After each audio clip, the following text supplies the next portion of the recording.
Hey guys, Ramblin' Man here, doing a quick ride. I gotta tell you, I've made 2 videos and deleted them. One video saying I was gonna keep the windshield, the next one that I was gonna return it. I have been really on the fence. I'm out doing another test ride. I have my visor up. That's how much there's like no wind flow. It's definitely doing its job. It's almost too good because now at 55 and above I start to get some buffeting at the top. Really, you know, I had it on the highway going 65 to, and I think I even got up to 90 maybe, and you know, the head's bobbing, but I just don't know that I'm going to get much more improvement. Yeah, by going to the 14 is going to, I think, place it squarely in my line of sight. And helmets are so expensive, I don't feel like, oh goodness, bus time. Yep. Helmets are so expensive, I don't really want to change helmets just for this occasional use. And I did that long ride to Skyline Drive, and you know, that was 6 to 7 hours in the saddle.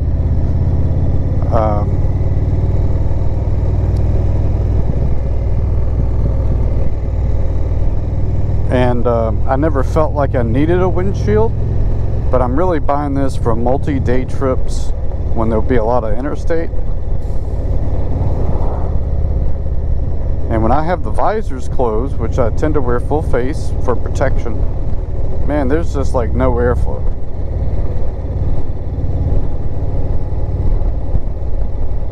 Now I actually enjoy kind of having this visor open, and with the windshield up, I mean, it's not blocking my face completely, but it's blocking the air vent. Well, I got on the wrong route for this, didn't I?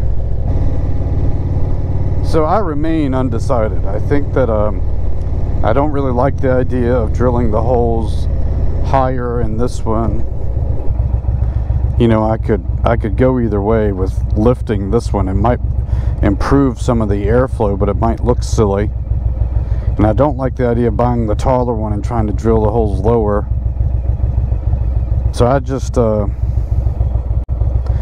solidly on the fence. There's going to be some thunderstorms today, so I'm not going to stray too far from the house here.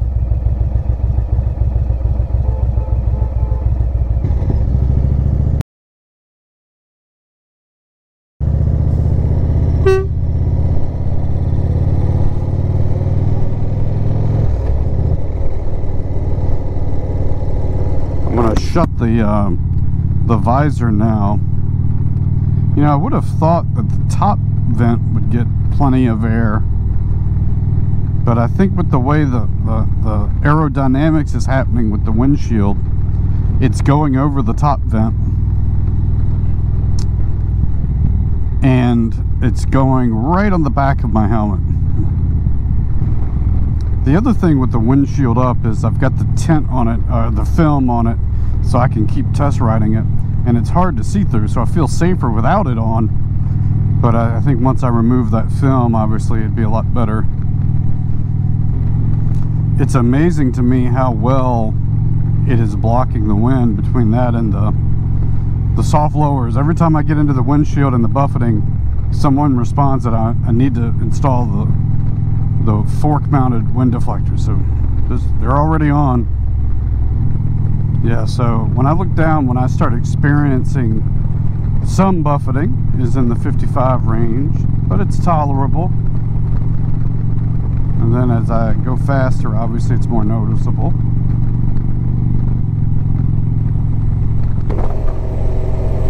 Man, that's amazing. Like, I'm going 60 and I have the front visor up, and I really, now I have the tinted visor down, but I almost don't feel anything on my exposed area. It's just not much air. That's really cool to see the aerodynamics, but it does present a little issue with it's getting hot quickly. And now in the winter, this might be fantastic. It's also interesting that visor is staying up.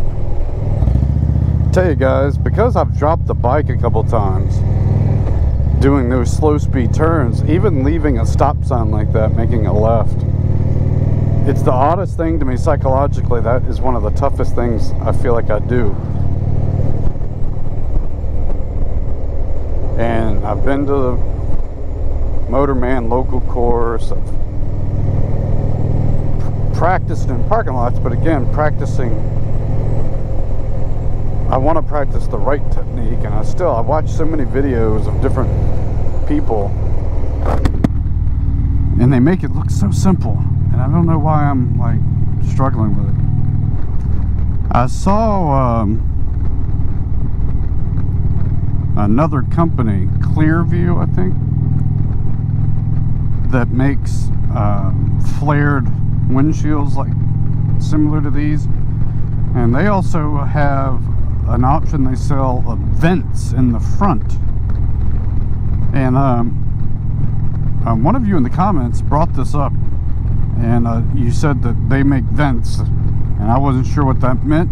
And I mean, I know what a vent is, but I had not seen it, so I started looking around and saw some mentions of ClearView, I think it is, windshields, and I checked out their website, and now this is a 12-inch, and they sell a 12.5, and kind of the same sort of, you know, approach. They have their templates of sizes they make, and you have to use the existing hardware. Being that I've wondered if I could get 13, their 12.5 might be interesting, but they also have an option to install these vents. And the vents, I don't know how they would look on a bike like this. I'm gonna have to research that some more. You know, I'd have to make a decision if I'm gonna return this one. I just can't make up my mind.